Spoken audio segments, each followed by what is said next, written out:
Hello friend, नमस्ते। मैं कामनी शुक्ला स्वागत करती हूँ अपने यूट्यूब चैनल पर आप सभी का। दोस्तों, मैं एक बहुत ही प्यारा कजरी गीत लेकर आई हूँ। आप लोगों को कैसा लगा कमेंट में ज़रूर बताना।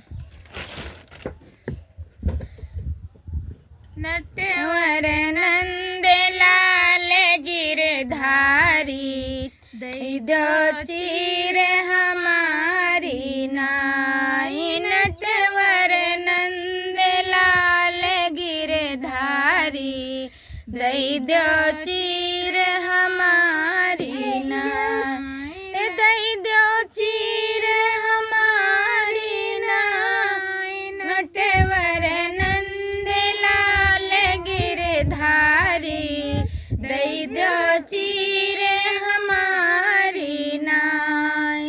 लई के चीर कदम चढ़ी बैठे, लई के चीर कदम चढ़ी बैठे।